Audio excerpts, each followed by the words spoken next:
آپ کو پتا ہے کہ جب بچے کی ولادت قریب ہوتی ہے تو شیطان پاس آ کے کھڑا ہو جاتا ہے کہ جو ہی سامنے آئے اس کو چھوں. اور یہ جو بچہ روتا ہے نا، اس کی وجہ حدیث میں یہ بتائے گی کہ شیطان اس کو ٹھونگا مارتا ہے. ڈاکٹرز جو کہتے ہیں کہتے رہیں، لیکن حدیث میں جو بتایا گیا وہ یہی ہے کہ شیطان اس کو آ کے تکلیف دیتا ہے. اس وقت سے پیچھے پڑ جاتا ہے انسان کے. اسی لیے والدہ کو جس کسی کی بھی ڈلیوری ہونی ان سب کو میں پہلے سے نصیحت کری کہ اس وقت کثرت سے آیت الکرسی پڑھیں تاکہ بھاگ جائے وہاں سے.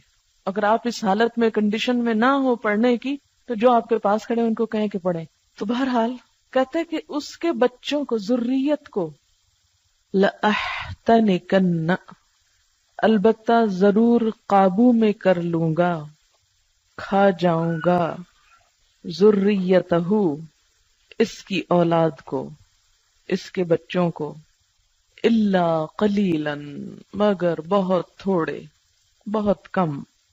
یہ لفظ جو احتنکنا ہے یہ بہت جامع لفظ ہے. ہا نون کاف حنکا، حنکا اور حنکا کا لفظی معنی ہوتا ہے کسی چیز کو چبا کر نرم کرنا.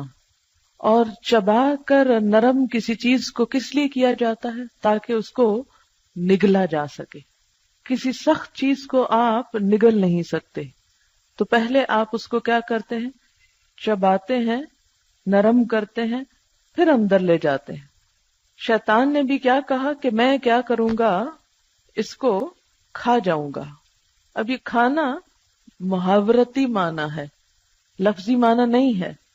اسی طرح تحنیک کہتے ہیں نا، گھٹی کو گھٹی نہیں دیتے بچوں کو، اس کو تحنیک بولتے ہیں. اور پھر ہونے کا اور ہن کا سبھی بچے کو مہذب بنانا. احتناک ہوتا ہے کسی چیز کو پورے کا پورا لے لینا. اچھا، آپ نے گھٹی کے بارے میں بھی سنا ہوگا، جب بچہ پیدا ہوتا ہے تو اس کو گھٹی دی جاتی ہے. نبی صلی اللہ علیہ وسلم کے پاس بچے لائے جاتے تھے، آپ کھجور کو چبا کر نرم کر کے تو ان کے تالو میں لگاتے تھے، چٹاتے تھے. اور اس کا بھی کہا جاتا ہے کہ جو شخص گھٹی دیتا ہے اس کے اثرات ہوتے ہیں بچے کے اوپر. ہوتا یہ کہ بچہ بالکل ایک ان ٹچ نئی چیز ہوتا ہے نا، تو جو پہلے ہاتھ اس کو لگتے ہیں، جو اس کے زبان کے اندر یا جسم کے اندر انسان کے انگوٹھے سے یا انگلی سے جو ریز جاتی ہیں وہ اس کی شخصیت پہ اثر انداز ہوتی ہیں. اسی لیے کہتے ہیں کہ نیک شخص سے ہمیشہ یا اچھے خصلت انسان سے پہلا ہاتھ لگوانا چاہیے تاکہ اچھائی جذب ہو انسان کے اندر. تو اس نے کیا کہا شیطان نے کہ میں اس کو گھٹی دے دوں گا، پیدا ہوتے ہی اپنے ہاتھ لگا دوں گا. یعنی یہ لفظی تفسیر ہے، اب لفظی پہ مت جائیں، یہ صرف میں اس کی گہرائی تک پہنچنے کے لیے آپ کو یہ بات کر رہی ہوں کہ اتنے تو شاید انتظار میں آپ کے ماں باپ بھی نہ تھے جتنا شیطان تھا. آپ کے ماں باپ نے کوئی پلاننگ نہیں کی ہوگی کہ بچہ آئے گا پہلے اس کے ساتھ کیا کریں گے ہم. کوئی نہیں سوچ کے رکھتا. یہ کپڑے ان کے بنانے خریدنے وہ شوق ہوتے ہیں لوگوں کو، وہ ڈھیروں ڈھیر مال اکٹھا کر لیتے ہیں. لیکن کوئی ماں کم ہی پڑتی ہے کہ دینی اعتبار سے بچے کی پیدائش کے بعد مجھے اس کے ساتھ کیا کرنا ہے، اسلام کیا بتاتا ہے کہ پیدا ہونے کے فوراً بعد اس کے ساتھ کیا کیا معاملہ کیا جائے.